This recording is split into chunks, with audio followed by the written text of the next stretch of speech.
मेरी बच्ची बाहर बैठी या आप बैंक में आके लोगों के पैसे गिनती कर रहे हैं? नहीं, मैंने आपको नोट किया था, आप 1 घंटे से बैठे हुए। मुबैना तौर पे ये वीडियो आप लोगों ने देखा जिसमें एक शख्स हाथ जोड़ता हुआ नज़र आ रहा है और उसको गिरेबान से पकड़ा हुआ है।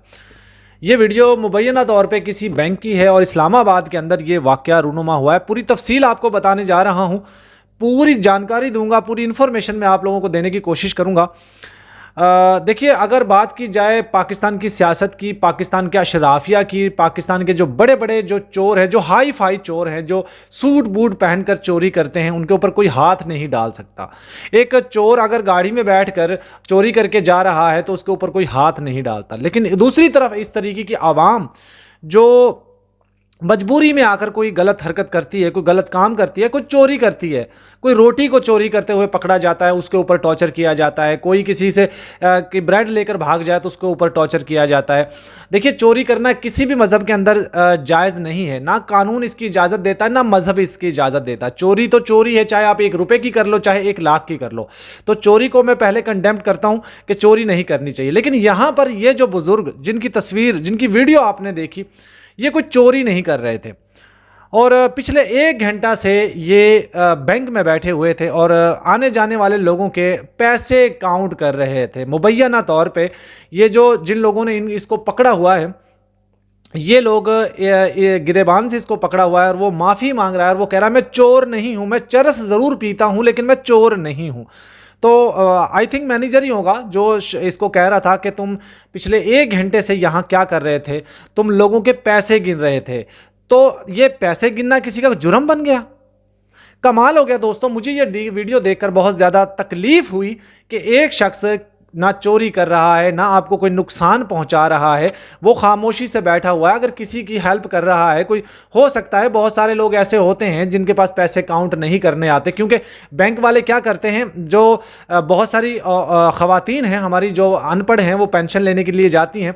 तो मैंने खुद ही ऑब्ज़र्व किया, मैंने खुद ने देखा। तो क्या करते हैं कि अगर आपकी पेंशन मिसाल के तौर पे 10,500 या 10,780 रुपये बनी है, तो वो आपको क्या करते हैं, 10,000 ही देते हैं और अंगूठे आपको 10,580 रुपये लगा लेते हैं। मतलब 500-700 जो भी होता है, पूरी अमाउंट आपको दे देते हैं, ऊपर वाले पैसे नहीं देते वो। लेकिन अगर कोई ऐसी औरत वहाँ पैसे गिन रही हो या कोई ऐसा शख्स वहाँ बैंक में पैसे गिन रहा हो जिसको शायद बार बार ही गिन रहा हो, तो ऐसा कोई शख्स उसकी हेल्प कर दे, तो क्या वो क्राइम करता है? इतनी तजलील की गई है यहाँ पे, हमारे डिपार्टमेंट सेक्शन में क्यों नहीं आते, क्यों नहीं इसके खिलाफ, इन लोगों के खिलाफ एक्शन ले रहे हैं? और एक तरफ हमारे अशराफिया हैं, एक तरफ हमारे हुक्मरान हैं जो जितनी मर्जी चोरी कर लें, उनके ऊपर कोई हाथ डालने वाला नहीं है, उनके ऊपर कोई एक्शन लेने वाला नहीं, बल्कि उनको प्रोटोकॉल के साथ, इज्जत के साथ, रिस्पेक्ट के साथ हम लोग कहते हैं आइए दोबारा चोरी कीजिए, दोबारा उनको मुंतखब कर देते हैं। अभी पाकिस्तानी गवर्नमेंट डिजिटल कर रही है, पाकिस्तान को, पंजाब को डिजिटल कर रही है, हर एक डिपार्टमेंट को डिजिटल करती जा रही है। यानी कि एक हर डिपार्टमेंट के अंदर अच्छी से अच्छी इम्प्रूवमेंट कर रही है। अच्छी बातें होनी चाहिए, हर डिपार्टमेंट में तरक्की होनी चाहिए। डिजिटल कर रही है, ऑनलाइन कर रही है हर एक चीज़ को। पासपोर्ट का जो कलर चेंज कर दिया, नोटों की तब्दीली हो रही है, जो ज़राई सिस्टम जो है वो ऑनलाइन हो रहा है। एक एक चीज़, आपका ID कार्ड आपके मोबाइल में आ रहा है, मतलब एक एक चीज़ को डिजिटल कर रहे हैं। लेकिन क्या ये हुक्मरानों को डिजिटल करेंगे? क्या ये जो 75 साल से हुक्मरान बने हुए, क्या इन लोगों का फेस आप चेंज करेंगे? क्या इन लोगों को कुर्सियों से उतार कर कोई नई नस्ल को, नए लोगों को, एजुकेटर लोगों को, पढ़े लिखे लोगों को आप लोग मीडिया पर यहाँ असेंबली के अंदर बिठाएंगे?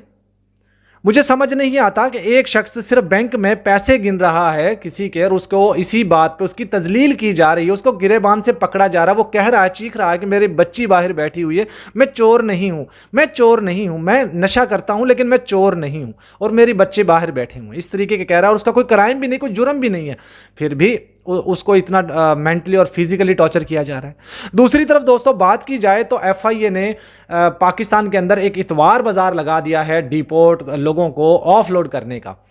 मुझे समझ नहीं आ रही किस कानून के तहत ये लोगों को ऑफलोड कर रहे हैं, कोई समझ नहीं आ रही। मुल्क के अंदर क्या चल रहा है दोस्तों, मैं आपको हल्फन कहता हूँ, मैंने इतनी ज़्यादा जगहों पे गया हूँ। मैं एक बाइक स्टैंड से लेकर और बड़े ऑफिस तक गया हूँ, पुलिस डिपार्टमेंट में भी गया हूँ और बड़े बड़े ऑफिस के अंदर भी गया हूँ। जहाँ पे भी जाओ आप, जहाँ पे भी देखो आप, करप्शन का बाज़ार गर्म है, कोई पूछने वाला नहीं है। मुल्क के अंदर हॉस्पिटल बने हुए हैं हमारे यहाँ पे मुतलका इलाके में, एक सरकारी हॉस्पिटल बना हुआ था, उसी हॉस्पिटल को गिरा कर तोड़ कर उन्हीं बुनियादों के ऊपर सिर्फ क्या किया, थोड़ा सा ऊंचा किया, उनका जो फर्श लेवल है वो थोड़ा ऊंचा किया है, बस उन्हीं दीवारों के ऊपर दोबारा से बिल्डिंग तामीर की गई है। वाह, क्या करप्शन का नया ज़माना ढूंढा है। सारी सड़कें बनी हुई हैं, अभी 2 साल पहले 1.5 साल पहले सड़कें बनी हैं, उनको दोबारा से तोड़कर उनको दोबारा सड़कें बनाई जा रही हैं। सीवरेज का सिस्टम बेहतरीन किया था अभी 2-3 साल पहले, 5 साल पहले, दोबारा से तोड़कर उनको नया सिरे से बनाया जा रहा है। क्या हो रहा है मुल्क में अंदर, कोई पूछने वाला नहीं है। दूसरी तरफ इस तरह के जो लोग हैं उनको इतना जलील किया जाता है। आप किसी रोड के ऊपर निकल कर देखें, ना तो आपको यहाँ पे जीने दिया जा रहा है, ना आपको बोलने दिया जा रहा है, ना आपको यहाँ से जाने दिया जा रहा है। हर एक काम के अंदर तंगी, परेशानियाँ आ रही हैं। बहरहाल इसके ऊपर अपनी क्या राय है, कीमती राय अपनी कमेंट में ज़रूर दीजिएगा। Good bye.